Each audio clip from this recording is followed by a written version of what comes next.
আসসালামু আলাইকুম। সম্মানিত দর্শক মণ্ডলী, বাংলাদেশে বিদ্যমান রাজনৈতিক শক্তিগুলোর প্রতি একটি বিশেষ অনুরোধ, সেটি হচ্ছে সকলকে স্মরণ রাখা প্রয়োজন চলমান মাসটি জুলাই মাস।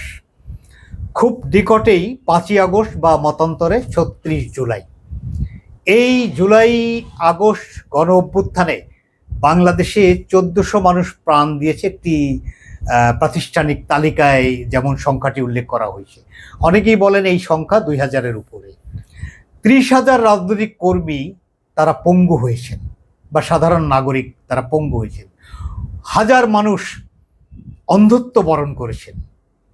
লক্ষ লক্ষ রাজনৈতিক নেতাকর্মী সাধারণ নাগরিক তারা বিগত 17 বছর ফ্যাসিবাদী দুঃশাসনে কেমন নিষ্পেষিত এবং নির্যাতিত ছিলেন এটি আমাদের সকলেরই জানার কথা।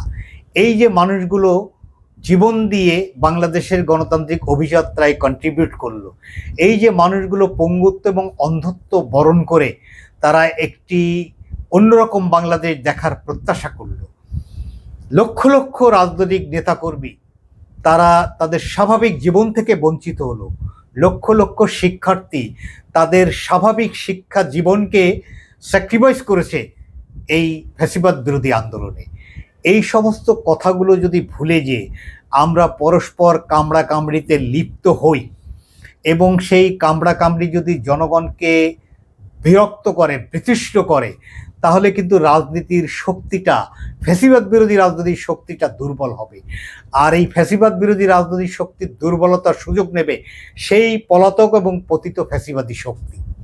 ইতিমধ্যে পলাতক এবং ফ্যাসিবাদী শক্তির প্রধান খনি হাসিনা তিনি ডিসেম্বরের একটা টাইমলাইন দিয়ে বলেছেন তিনি দেশে ফিরছেন। দেশের মধ্যেও এই ফ্যাসিবাদী পলাতক ফ্যাসিবাদী শক্তির লেশটি কিন্তু রয়ে গেছে, সমাজ থেকে তো এরা নিশ্চিহ্ন হয়নি।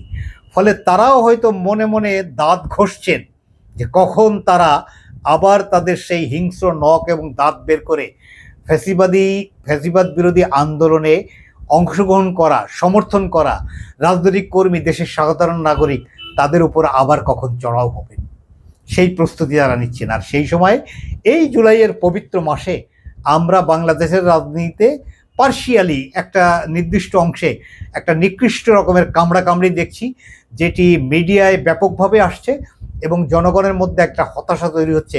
সামনে 5ই আগস্ট, এই রক্তের সাথে বিশ্বাসঘাতকতা করার মতো একটা আচরণ যদি বিদ্যমান রাজনৈতিক দলের নেতাকর্মীরা কোনো পক্ষে, যে পক্ষেরই হোক না কেন, করে থাকেন এবং জনগণ যদি কোনো একটি পক্ষের পরে নির্দিষ্টভাবে বিরক্ত হন অথবা কামড়াকামড়ি উভয় পক্ষ অথবা এই কামড়াকামড়িকে সমর্থন দেওয়া যে কোনো পক্ষের প্রতি বিরক্ত হন, আমি কিন্তু আবারও বলছি ফ্যাসিবাদ বিরোধী আন্দোলনের শক্তিগুলোর যে সামগ্রিক শক্তি সেটি কিন্তু ক্ষয়িষ্ণু হতে বাধ্য। কথা বলছিলাম নাসিরউদ্দিন পাটোয়ারি এবং সার্জিস আলম, এই দুইজন তরুণ রাজনৈতিক নেতা যারা এনসিপির নেতা, দুজনেই জাতীয় সংসদ নির্বাচনে পরাজিত হয়েছেন। বিজয়ী হওয়ার কোনো কারণও তাদের ছিল না। বিশেষ করে নাসিরউদ্দিন পাটোয়ারি, রাজনীতিতে ইত্রামি এবং অসভ্যতা এটি যার সবচেয়ে বড় যোগ্যতা, এমনটিই তিনি বিগত দিনে প্রমাণ করেছেন। তিনি হবিগঞ্জে যে তারেক রহমানের সরকার তার বিরুদ্ধে নিকৃষ্ট কথা বলেছেন। সার্জিস আলম তো বলেছেন যে আপনি কার পুত্র, আপনি কার আপনার বাবাকে, আপনার মাকে এসব দেখার সুযোগ নাই। অর্থাৎ তিনি শুধু তারেক রহমানকে টার্গেট করে কথা বলেননি, এক্ষেত্রে তিনি জিয়াউর রহমান এবং খালেদা জিয়াকেও টেনে তিনি কথা বলার চেষ্টা করেছেন। নাসিরউদ্দিন পাটোয়ারি আরও একদম বেড়ে হবিগঞ্জের অত্যন্ত জনপ্রিয় নেতা জি.কে. গৌস তার সম্পর্কে কটু কথা বলেছেন, তার স্ত্রী সম্পর্কে অপ্রাসঙ্গিকভাবে খারাপ কথা বলেছেন। প্রসঙ্গত উল্লেখ্য যে জি.কে. গৌস হবিগঞ্জে অত্যন্ত জনপ্রিয় একজন নেতা। বিগত নির্বাচনে তিনি 96,000-এরও বেশি ভোটের ব্যবধানে সংসদ সদস্য হয়েছেন। হাসিনা রেজিমের সময় জেলে থেকে তিনি হবিগঞ্জ পৌরসভার একাধিকবার মেয়র হয়েছেন। ফলে তিনি সেখানে যে জনপ্রিয়, এটা নো ডাউট। কিন্তু নাসিরউদ্দিন পাটোয়ারি যদি তাকে বা তার স্ত্রীকে কটু কথা বলেন, গালি দেন, কিংবা সার্জিস আলম যদি জিয়াউর রহমান, খালেদা জিয়া, তারেক রহমান সম্পর্কে খারাপ কথা বলেন, তাহলে সে কারণে তাদেরকে পিটিয়ে শায়েস্তা করা প্রয়োজন। এই ঘটনার সঙ্গে বাংলাদেশের সাধারণ নাগরিকরা কোনো কারণেই একমত হবেন না। অভিযোগের আঙুলটি ছাত্র দলের দিকে উঠছে এবং জি.কে. ঘোষের সমর্থকের দিকে উঠছে। যদিও ছাত্রদল অস্বীকার করেছে, কিন্তু পাবলিক পারসেপশন এমনই যে জি.কে. ঘোষ বা ওইখানকার বিএনপির নেতাকর্মীরাই অতিষ্ঠ হয়ে এই আক্রমণটি করেছেন। অনেকে আবার এরকম বলেন যে মাইরের উপরে ভিটামিন নাই, তো ভিটামিনটা যিনি মারছেন তার পক্ষে যাচ্ছে না যিনি মার খাচ্ছেন ভিটামিনটা তার পক্ষে যাচ্ছে, এটি কিন্তু ভেবে দেখার বিষয়। সাধারণত যিনি আক্রান্ত হন জনগণের সহানুভূতি তার দিকে যায়। সেখানে 144 জারি করা হয়েছে। 144 জারি করা কখনোই সরকারের জন্য একটা উপযুক্ত সিদ্ধান্ত নয়। সরকার সাধারণভাবে সমালোচিত হন, বিশেষ করে গণতান্ত্রিক সমাজ ব্যবস্থায়। আর যার কর্মকাণ্ডকে নিয়ন্ত্রিত করতে অথবা ক্ষতিগ্রস্ত করতে 144 জারি করা হয়, রাজনৈতিকভাবে মূলত লাভবান হন তিনি। এনসিপি 2025 সালে ফেব্রুয়ারি মাসে সংগঠিত একটি রাজনৈতিক দল, 1.5 বছরের বয়স হয়নি। একটি বিকশমান রাজনৈতিক দল হিসাবে এই তরুণদের কাছে এই রাজনৈতিক দলটা বাংলাদেশের মানুষের প্রত্যাশা পূরণে অনেকখানি ভালো ভূমিকা রাখবেন, মানুষের এমন একটি প্রত্যাশা ছিল। বিশেষ করে বৈষম্য বিরোধী ছাত্র আন্দোলন থেকে শুরু করে ফ্যাসিবাদী শেখ হাসিনার বিরুদ্ধে আন্দোলনে ছাত্রদের যে তরুণরা, যে ছাত্রদের মধ্য থেকে উঠে আসা যে তরুণরা সবচেয়ে উল্লেখযোগ্য ভূমিকা রেখেছিলেন, যারা পোস্টার বয় ছিলেন, তাদের কয়েকজন এই এনসিপি তারা সংগঠিত করেছেন। ফলে বিগত দিনে একটা কথা তো আছেই যে প্রচলিত রাজনৈতিক ধারার বাইরে নতুন একটি রাজনৈতিক শক্তির প্রত্যাশা জনগণের মধ্যে ছিল। ফলে অনেকেই উৎসুক নিয়ে অপেক্ষা করছিলেন যে এনসিপি রাজনীতিতে কী ভাষা ব্যবহার করে। তারা প্রচণ্ড রকমের হতাশ হয়েছেন এনসিপির রাজনৈতিক ভাষা ব্যবহারে।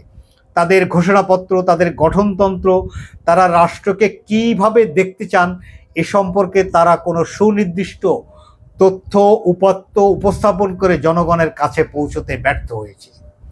বরঞ্চ তারা স্বাধীনতা বিরোধী শক্তি জামাতে ইসলামীর ছায়াতলে আশ্রয় নিয়ে বরঞ্চ তাদের নিজেদের ভবিষ্যৎ সম্ভাবনাকে নিজেরাই গলা টিপে হত্যা করেছেন বলে অনেক রাজনৈতিক বিশ্লেষক এভাবেই অভিমত ব্যক্ত করেছেন। অনেকে এমনও বলেন যে এনসিপি যদি তাদের রাজনৈতিক সত্তা বিকাশের জন্য একটু সময় নিত, তারা যদি এবার নির্বাচনে তাদের সঠিকভাবে উপস্থাপন করতে সক্ষম হতো, হয়তো কোনো আসন তারা পেত না। কিন্তু রাজনৈতিক শক্তি হিসাবে ভবিষ্যতে তাদের বাড়বাড়ন্ত একটা রূপ দেখার সুযোগ ছিল। কিন্তু তারা অন্য একটি রাজনৈতিক দলের সাথে নিজেদেরকে বিলীন করেছেন বলেই অনেকে বলেন, এবং এভাবেই অনেকে বলেন যে জামাত ইসলামের কতগুলো প্রক্সি পার্টি আছে, এনসিপি সেই প্রক্সি পার্টিতেই নিজেদেরকে পরিণত করলেন। ফলে এনসিপির রাজনৈতিক ভবিষ্যৎ নিয়ে, তাদের বিকাশ নিয়ে একেবারে মোটা দাগে সন্দেহ করার যথেষ্ট সুযোগ আছে। তা সেই রাজনৈতিক দলের কয়েকটি মাত্র যুবক বলবো, তরুণ নেতা বলবো, তারাই অসভ্যতা সারা দেশে ক্যাম্পেইন করছেন। নাসিরউদ্দিন পাটোয়ারি তিনি কক্সবাজারে যে সালাউদ্দিন সাহেব সম্পর্কে খারাপ কথা বলেছেন, তিনি কিশোরগঞ্জে যে সেখানের জনপ্রিয় নেতা ফজলুর রহমান সম্পর্কে অত্যন্ত নিকৃষ্ট কথা বলেছেন। তিনি যেখানেই যাচ্ছেন, এমনকি তিনি লালমনিরহাটের যে সেখানকার আর এক বিপুল জনপ্রিয় নেতা আসাদুল হক দুলু সম্পর্কে খারাপ কথা বলছেন। খারাপ কথা বলতে তিনি কোনো রাজনৈতিক নেতাকে বাদ দেননি। সার্জিস আলমও সম্ভবত নাসিরউদ্দিন পাটোয়ারির সেই পথ ধরেছেন। তিনি হয়তো মনে করছেন যে খারাপ কথা বললে তিনি পাবলিক অ্যাটেনশন বেশি পাবেন। এরা এই পথে হাঁটতে গিয়েছিলেন হবিগঞ্জে, সেখানে অত্যন্ত একটা অপ্রীতিকর পরিস্থিতি হয়েছে। নাসিরউদ্দিন পাটোয়ারি, সার্জিস আলম, তাদের বহর সেটি আক্রান্ত হয়েছে। এই আক্রান্ত হওয়ার ফলে বিএনপি নিন্দিত হচ্ছে এবং তারা যে সহানুভূতি পাওয়ার চেষ্টায় এই অপকর্ম করছিল, সেখানে কিন্তু তারা অল্প হলেও তারা সফলতা লাভ করেছে। ফলে ওই যে বলছিলাম মাইরের উপরে ভিটামিন নাই, তা যাকে মার দিচ্ছেন ভিটামিন তো তার পক্ষে যাচ্ছে। এক্ষেত্রে জি.কে. ঘোষ এবং বিএনপির সিনিয়র নেতাদের অবশ্যই সতর্ক হওয়া দরকার এবং সেভাবেই পরবর্তীতে অ্যাক্ট করা দরকার। আমরা দেখলাম সিলেটের গোলাপগঞ্জেও একই ধরনের ঘটনা ঘটলো। রাস্তায় পুলিশ, বিপুল সংখ্যক পুলিশ দাঁড়িয়ে এদের ব্যারিকেড দিচ্ছে, সমস্ত মিডিয়া অ্যাটেনশন এদের প্রতি। এরা তো এটিই চায়, তারা অপকর্ম করে, তারা একটা কামড়া কামড়ির পরিবেশ তৈরি করে, একটা অ্যানার্কির পরিবেশ তৈরি করে তাদেরকে আক্রমণ করার জন্য ওয়েলকাম করবে। আপনি তাদের পাতা ফাঁদে পা দিলে লাভটা তাদের হবে। এই সাধারণ জ্ঞানটুকু যদি রাজনৈতিক নেতাকর্মীদের না থাকে, তাদের রাজনীতি না করাটাই ভালো। বিএনপির শীর্ষ নেতৃবৃন্দের দৃষ্টি আমরা আকর্ষণ করতে চাই। অবশ্যই এই ক্ষেত্রে যথাযথ রাজনৈতিক পরিপক্ক আচরণ তাদের কাছে আমাদের প্রত্যাশা। এনসিপি নতুন বন্দোবস্তের রাজনীতির কথা বলে পুরনো বন্দোবস্তকে আঁকড়ে ধরেছেন তো বটেই, বরঞ্চ আরও কিছু নিকৃষ্ট অ্যাপ্রোচ তারা ইতিমধ্যে করে ফেলছেন। তারা নাসিরুদ্দিন পাটোয়ারির লাগাম কখনোই টানতে চাননি। অনেকেই বলেন তারা এগুলো উস্কানি দেন, তারা এগুলো এনজয় করেন, এবং এদের যে master political party Jamaat Islami, যাদের জোটে এরা আছেন, তারা অনেক ক্ষেত্রে নিজেরা খেলছেন না, এদেরকে দিয়ে খেলাচ্ছেন, এমন অভিযোগও কিন্তু সমাজে আছে। নুরুল হক নুরের একটা পলিসি বোধহয় এদের মাথায় আছে। নূর ডাকসু ভিপি হিসাবে হাসিনা রেজিমের সময় তিনি সারা দেশে রাজনৈতিক এবং সাংগঠনিক কর্মকাণ্ড পরিচালনা করতে যেয়ে ছাত্রলীগ যুবলীগদের দ্বারা বারবার তিনি আক্রান্ত হয়েছেন, রক্তাক্ত হয়েছেন। ফলে নূর জনপ্রিয় হয়েছেন, মানুষের সহানুভূতি পেয়েছেন। নূর পৃথক রাজনৈতিক দল গঠন করেছেন, তারা বিএনপি জোটে অংশগ্রহণ করে নূর এমপি হয়েছেন এবং প্রতিমন্ত্রী হয়েছেন। এখন নাসিরুদ্দিন পাটোয়ারি, সার্জিস আলমরাও কি সেই পথ ধরতে চান যে তারা মার খাবেন এবং জনপ্রিয় হবেন, ভবিষ্যতে তারা এমপি মন্ত্রী হবেন? কিন্তু এই তাদের এই মনোবাসনা পূরণে যদি বিএনপির নেতাকর্মীরা কন্ট্রিবিউট করেন, ভূমিকা রাখেন, তাহলে বিএনপির নেতাকর্মীদের বোকা বলা ছাড়া আমাদের কোনো উপায় থাকে না। আমরা বলতে চাই, জুলাই আগস্টের এই চলমান এই সময়, যখন সেই তরুণদের, সেই নিষ্পাপ শিশুদের রক্ত আমাদের চোখের সামনে ভাসে, আর সেই সময় রাজনৈতিক এই কদর্যতা, এটি দেখতে মানুষ কখনোই শান্তি বোধ করে না, প্রচণ্ড অশান্তি বোধ করে, বোঝা দরকার। আর বিএনপি নেতাকর্মীদের এত অস্থির হওয়ার কি আছে? এদের মতো ওই যে রফিকুন নবী নাম করে একজন কার্টুনিস্ট আছেন, তিনি একটি চরিত্র নির্মাণের জন্য খুব বিখ্যাত। রাস্তায় যে সমস্ত কিশোর বা শিশুরা তারা নানা কারণে উদ্ভ্রান্তের মতো নানা কাজ করেন ফেরেন, তাদেরকে তিনি একটি নাম দিয়ে বিখ্যাত হয়েছেন। সেই নামের সাথে সামঞ্জস্যপূর্ণ যাদের নাম, অনেকেই সেভাবে বলেন, অমুক অমুক এরকম করে বলেন, তো তাদের আচরণে এমন যে আপনাদের নেতা নেত্রী জিয়াউর রহমান, খালেদা জিয়া, তাদের ভাবমূর্তি বিনষ্ট হবে, তারেক রহমানের জনপ্রিয়তা ধ্বংস হয়ে যাবে, বিএনপির শরীর থেকে তাদের সমস্ত সৎ কাজ এগুলো খসে পড়বে, এইভাবে ভাবনা একটা চরম রাজনৈতিক দুর্বলতা। এরা এরকম ঘেউ ঘেউ করলে তাতে জিয়াউর রহমান, খালেদা জিয়া, বিএনপি, তারেক রহমানের বিপুল ক্ষতি হয়, বিএনপি ভবিষ্যতে ঝুঁকির মুখে পড়বে, এরকম ভাবনা একটা রাজনৈতিক অসারতাও বটে। ফলে এই যে ডেল্টা গ্রাম সম্প্রতি জরিপ করেছে যে দেশের মানুষের মধ্যে 75% উপরে তারেক রহমানের কাজের প্রতি তারা আস্থা রাখছেন, সমর্থন যোগাচ্ছেন। এমনকি তারা ইঙ্গিতে এমনও বলেছেন যে 12ই ফেব্রুয়ারি নির্বাচনে যে জনপ্রিয়তা নিয়ে তারেক রহমান বিজয়ী হয়েছিলেন, তার রাষ্ট্র পরিচালনার দায়িত্ব গ্রহণ করার পরে নানা কারণে তার জনপ্রিয়তা আরও বেড়েছে। তার সদাচরণ, তার অ্যাপ্রোচ, তার সাধারণ জীবনযাপন, এই যে রাষ্ট্রের অর্থ সাশ্রয় করে যেভাবে তিনি কাজ করছেন, নিজের ছবি দিয়ে কোনো সরকারি অনুষ্ঠানে ব্যানার, বিলবোর্ড, পোস্টার ছাপানো যাবে না, এই যে পশ্চিমা দুনিয়ার গণতান্ত্রিক ধাঁচের অনেকগুলি আচরণ তিনি 17 বছরে যেটি আয়ত্ত করেছেন, সেটি বাংলাদেশে যিনি অ্যাপ্রোচ করে তিনি কিন্তু প্রচণ্ড প্রশংসিত হচ্ছেন। যারা আপনাকে তাদেরকে মারার জন্য ওয়েলকাম করছেন, আপনি তাদেরকে মারছেন, তাহলে অর্থ কী? তার উদ্দেশ্য আপনি সফল করে দিচ্ছেন। তো এই সমস্ত রাজনৈতিকভাবে দৈন্য ব্যক্তিদের তাদের অসভ্যতার জবাব এই লাঠি দিয়ে বা তাদেরকে আঘাত করে দেওয়াটা কোনো কারণেই রাজনৈতিকভাবে পরিপক্কতা না, এটি রাজনৈতিক বোকামির একটি অংশ। এবং যে কথাটি ওরা বলতে চায় যে আওয়ামী লীগ বিএনপি মুদ্রার এপিট ওপিট, আওয়ামী লীগ বিএনপির মধ্যে কোনো চরিত্রগত বা শ্রেণীগত কোনো পার্থক্য নাই, আপনি সেই কথা প্রমাণ করে দিচ্ছেন, প্রতিষ্ঠিত করে দিচ্ছেন। এবার 6টি আসন পেয়েছে, ভবিষ্যতে তাদের কোনো আসন পাওয়ার সম্ভাবনা নাই, কারণ মানুষের কাছে তারা সেই আস্থা অর্জন করতে পারেনি।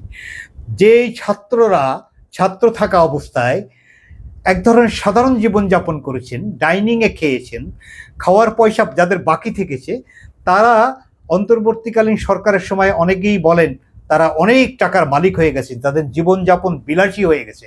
তাদের দলের আহ্বায়কের যে চেহারা 2024 সালের জুলাই আগস্টে ছিল, তার শরীরের অবয়ব এখন দ্বিগুণ হয়েছে। এসব নিয়ে তো মানুষই সমালোচনা করে, কেন তাদেরকে গায়ে হাত দিয়ে পিটিয়ে শায়েস্তা করে দলের বদনাম করতে হবে? আমি শুধু এটুকুই বলতে চাই, জুলাই আগস্টকে আর কলঙ্কিত করবেন না। নিজেদের মধ্যে কামড়াকামড়ি কদর্যতা করে ওই পলাতক ফ্যাসিবাদী শক্তিকে তাদের মানসিক শক্তি বৃদ্ধিতে কোনো ভূমিকা রাখবেন না। তারাই যে আসতে চান এই আশার পথকে কোনো ফাঁকফোকর তৈরি করে দেওয়ায় কোনো ভূমিকা রাখবেন না, এটি আমাদের অনুরোধ, সব পক্ষের কাছে অনুরোধ। সহনশীলতা এবং পরিশীলিত আচরণ। সর্বশেষ এ কথাটিই বলে শেষ করতে চাই, হিংসায় হিংসা বাড়ে, তৈরি হয় প্রতিহিংসা। বৈরিতায় বাড়ে দ্বন্দ্ব, সৃষ্টি হয় প্রতিশোধ পরায়ণতা। আর সহনশীলতায় বৃদ্ধিপ্রাপ্ত হয় শক্তি, যেটি সাফল্যের সোপান তৈরি করে। আশা করি আমার কথাগুলো সকল রাজনৈতিক নেতাকর্মীরা বুঝতে সক্ষম হবেন। ধন্যবাদ।